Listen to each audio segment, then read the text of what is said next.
Ada bumi namanya Taif di Arab Saudi masuknya.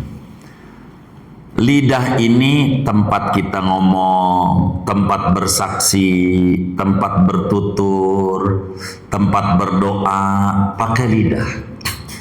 Jangan digunakan lidah kita ngeluh. Ini rumus hidup biar paham. Kalau sampean pengen tinggi derajatnya, manusia ada 4. Ada kiai, ada qori. Qori itu termasuk tukang baca rawi hadroh gitu. Qori namanya. Ada orang kaya, ada orang miskin. Rumus tinggi derajatnya beda-beda. Kalau orang itu ustadz, kalau pengen tinggi derajatnya, buang sifat ngiri. Selama dia masih ngiri, dengki, nggak bakalan tinggi derajatnya. Kalau dia dengki, asal dengkinya hilang tuh si ustad, tinggi derajatnya. Itu rumus hidup. Dengki hilang, tinggi derajatnya. Ini rumus hidup. Kalau dia adalah orang kaya, sombongnya, buang tuh sombongnya. Orang kaya tuh jangan sombong, tinggi derajatnya di mata Allah. Orang kaya. Qori, jangan ria, jangan pengen dipuji. Itu udah ngori, orang pada diem aja. Ini budak apa ya, nggak ada ngomong Allah, toyib kayak gitu, kayak gitu-gitu. Pengen dipuji aja dia, pamer. Hilang aja riaknya. Qori, tinggi derajatnya, asal riaknya hilang. Itu rumus. Orang miskin kalau pengen tinggi derajatnya, berkekurangan, jangan ngeluh, buang keluhan, munculkan kenikmatan. Walaupun kita miskin, masih dikasih kenikmatan oleh Allah. Rumus hidup 3. Rumus hidup 3 ini nggak boleh hilang. Nanti ngucapnya alhamdulillah ini 3 kali. Bila kita bangun tidur sendiri, mandi sendiri, pakai baju sendiri, ucapkan alhamdulillah. Bila ini nih, saya tanya nih, kalau bangun tidur bangun sendiri enggak? Ucapin. Mandi sendiri apa dimandiin? Mandi sendiri. Pakai baju sendiri apa dipakein? Pakai baju sendiri. Alhamdulillah. Baik, saya mau nanya, teman-teman Nurul Jannah nih, mau nggak sama Allah dibagi duit sama Allah 5 miliar? Mau nggak? Mau nggak ini? Saya juga mau. Mau 5 miliar. Tapi bangun tidur dibangunin, mandi dimandiin, pakai baju dipakein. Mau nggak? 5 miliar. Mau nggak? Emang apa? Oh, mati. Mati. Selama kita masih hidup berarti nikmat masih banyak, bukan ada doang, banyak. Maka enggak pantas kita walaupun duit kita dikit. Jangan ngeluh. Kalau orang ngeluh namanya fokus sama masalah. Orang beriman fokus sama solusi. Jangan sama masalah. Fokus sama solusi. Beresin. Kita punya utang. Tutup dulu yang pinjol. Itu musingin. Abang, nomor 2, itu ada standar aturannya. Kalau Anda nggak mampu, nanti diatur oleh negara. Pinjol agak ada aturannya. Yang kayak begitu tutup dulu. Jangan ngurusin itu, Anda bakal stres. Salah deh itu. Yang kayak begitu. Prioritas mana yang harus ditutup duluan? Utang. Begitu maksud saya kalau punya utang banyak. Kalau saudara demen pinjol, wassalam. Saudara jadi budak capek nyari duit buat dia doang. Mau ngapain? Hidup dalam kesederhanaan aja. Nggak punya utang enak. Nggak usah. Begitu. Jangan kita pengen gaya-gayaan. Pokoknya yang orang punya suatu saat kita punya. Banyak baca salawat dalam hidup. Udah tangis, ya Allah, kita ini punya Tuhan kaya, kita jadi hambanya, berarti hamba Tuhan yang kaya. Kita nggak pantas susah. Kalau susah ulah kita tuh. Kita seringkali menyerah sama takdir, salah. Memang gue udah nasibnya kali. Ya bukan begitu. Bagaimana orang Cina aja nggak nyembah Allah masih kasih makan sama Allah? Masa kita yang tukang ngaji kagak?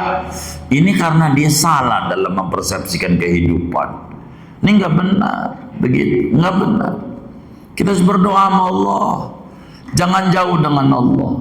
Kalau yang hadir nih, utangnya banyak, istighfar yang banyak. Banyak tuh yang datang ke rumah ngadu sama kita, sudah baca salawat itu Ustaz, tapi kok nggak ada perubahan. Bukan, Anda nih punya utang banyak, kesalahan Anda. Yang paling pokok bukan salawat, istighfar Anda mah. Yang punya utang yang dulu dibanyakin bukan salawat, tapi istighfar yang banyak.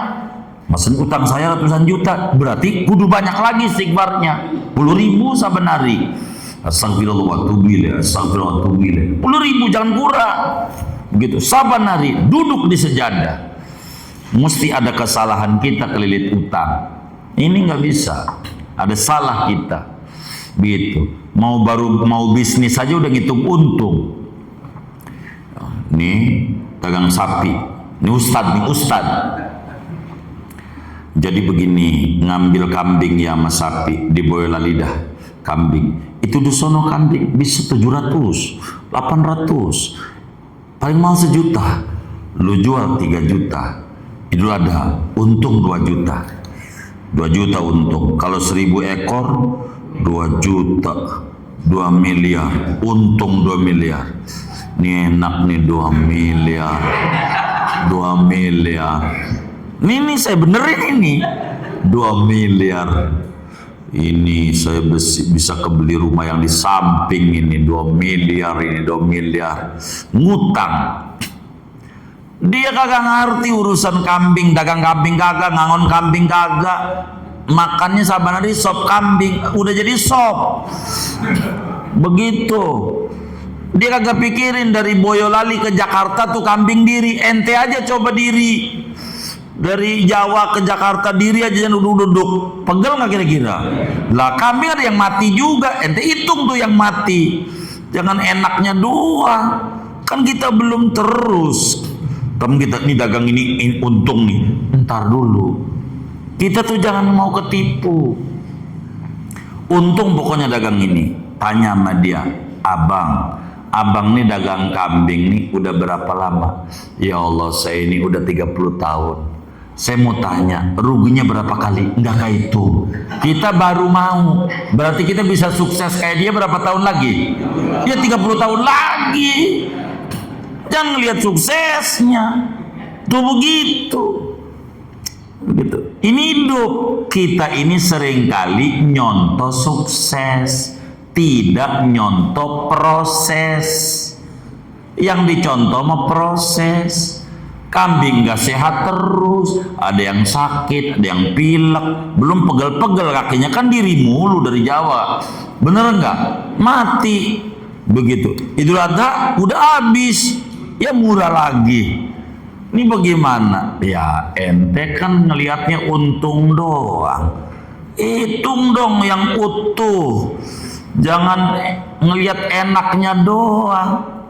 Begitu enak. Kagak begitu. Tanya aja sama yang dagang-dagang. Saya sih jujur nggak dagang kambing, kagak. Tapi saya bergaul. Ada babnya. Saya omelin tuh Ustadz datang ke rumah. Kan udah dibilang kata Ibnu Athaillah dalam hikamnya, iradatukal asbab ma'a iqamatillahi fit tajrid in khitatun min himmatin aliyah. Anda ini udah makomnya ngajar aja, udah ente ngajar cara ngorban. Jangan ente dagang kambing, ente belum ngerti ngerawatnya, makanannya, kalau sakit bagaimana, belum ngerti. Ente langsung aja terjun dagang kambing, ya aduh, rugi akhirnya. Tuh lihat, amalannya kagak manjur tuh si Ustadz, rugi juga. Bukan amalannya, lu belum bisa dagang. Ada semuanya juga. Ada ujiannya orang dagang. Tanya aja nih sama teman-teman yang ngaji nih, yang dagang nih. Tanya aja. Udah berapa kali ditipu orang gitu. Banyak tuh kayaknya Ustadz Hasan ini dagang kayaknya. Saya sih nggak tahu kehidupannya begitu. Begitu. Jadi jangan lihat enaknya. Begitu ngobrol begitu. Itu hidup. Supaya kita jangan pengen buru-buru. Orang miskin kalau pengen tinggi derajatnya jangan ngeluh. Nih saya ceritain, saya mau ngeluh nih sama abang-abang. Aduh bang, payah banget saya ini ya. Mana anak udah gede, begitu kudu ngawinin. Tuh kita ngeluh tuh, kira-kira ditolongin nggak? Kagak. Kalau dia demen sama kita, mendingan. Kalau dia kagak demen nih, di hatinya, mampus, syukurin. Biar mampus beneran, ulah dia, ulah kita. Hah? Ulah dia, ulah kita. Hah? Ulah kita dongeng-dongeng.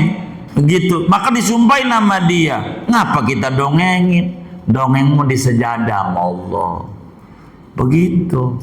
Jangan ngeluh, apalagi ngeluhnya di Facebook, ditawain doang.